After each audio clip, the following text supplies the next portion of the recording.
各位朋友，大家好，今天我要跟大伙聊一个藏在心里、羞于开口的话题。很多中老年男性朋友心里一直有个疑问，却低头支吾不敢问。网上搜来的答案还五花八门，有人说自慰对身体好，有人说伤身伤肾，越看越困惑，憋了好几年都没找到靠谱答案。我每次听到大伙问这个问题，心里都特别心疼，所以今天我就用大白话跟各位讲清楚，不管你是60岁、65岁还是70岁、75岁以上，今天的内容都是为你准备的，不讲大道理，不用专业名词吓唬人，只说真实的身体状况和科学的做法，帮你彻底解开这个心结。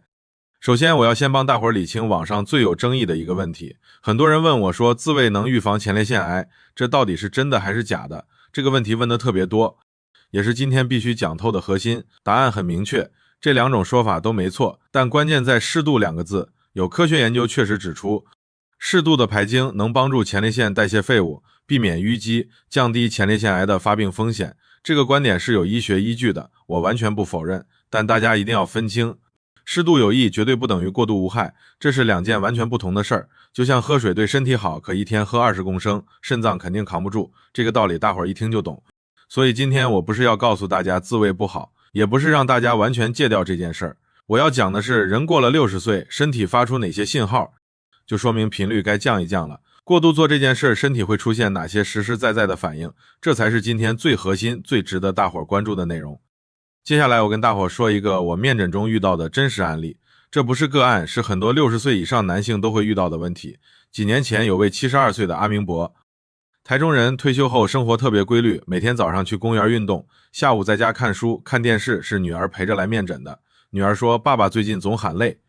一开始以为是睡眠问题，做了睡眠检查，结果啥问题都没有。我单独跟阿明伯沟通的时候，他才不好意思地跟我说，他退休后一个人住，觉得寂寞就习惯用自慰来放松。一开始1周1-2次，后来慢慢变成几乎每天都做，有时候一天还不止1次。他说，医师，我也知道这样好像不对，可就是控制不住，也不知道这算不算过度。我就问他，你是不是做完之后特别累，这种累就算睡一觉也缓不过来？他点点头。我又问，你是不是最近记忆力变差，说话说到一半，想说的词突然就忘了？他又赶紧点头，眼睛都亮了，说对，就是这样。我还以为自己要失智了，吓死了。我再问，你的心脏有没有偶尔觉得闷，不是剧痛就是隐隐的不舒服，运动之后更明显？他沉默了一下说有。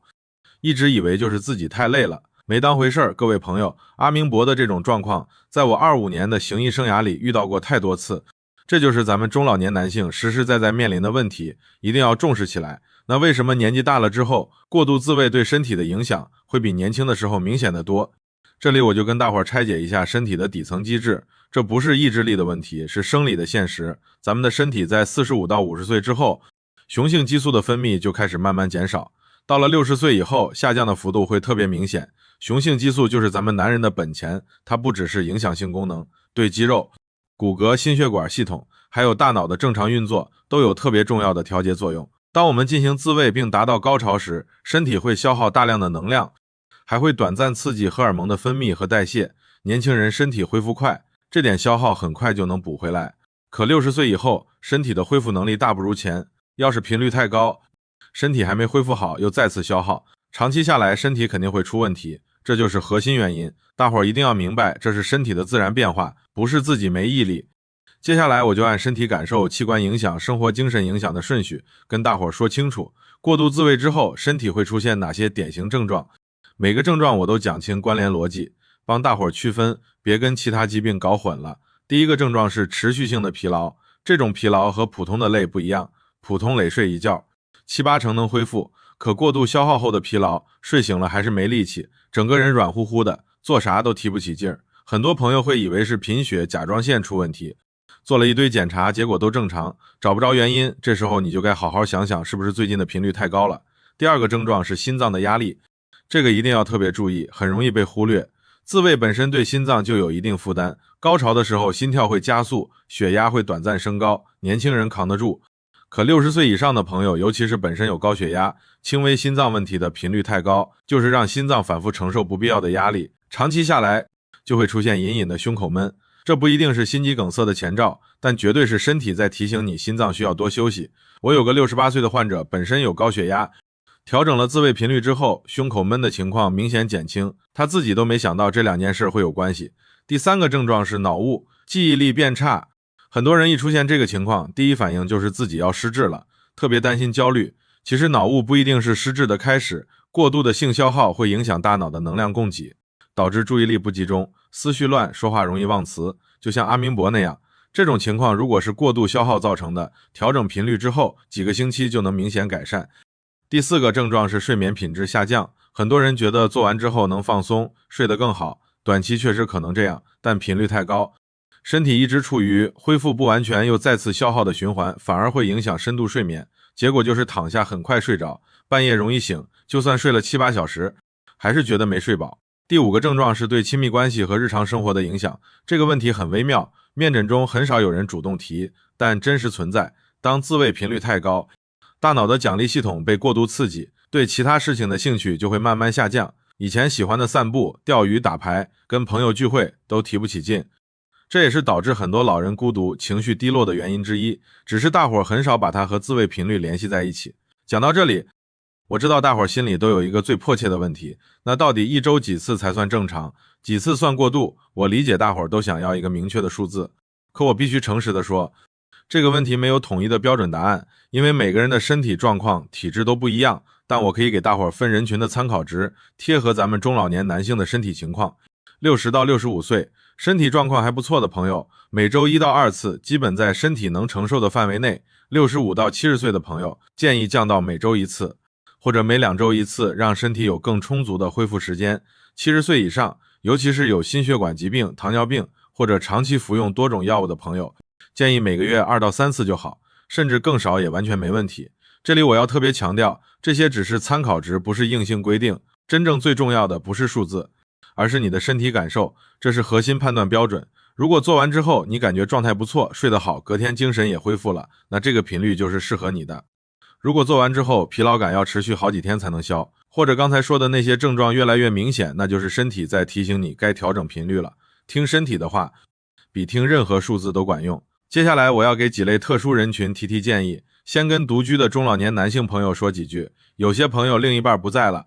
或者因为各种原因分开，一个人生活觉得寂寞，就用自慰来放松。我完全理解，也绝对不会评判这件事儿。寂寞想找个方式放松，这是人之常情。但我想让大伙知道，如果靠这个方式来填补空虚，背后其实是需要社交连接和情感陪伴。现在各地都有很多社区活动、老年中心的课程，公园的晨练社群、各类团体的聚会都是很好的渠道，多出去走走，跟外界保持连接，从真实的人际互动中获得满足感，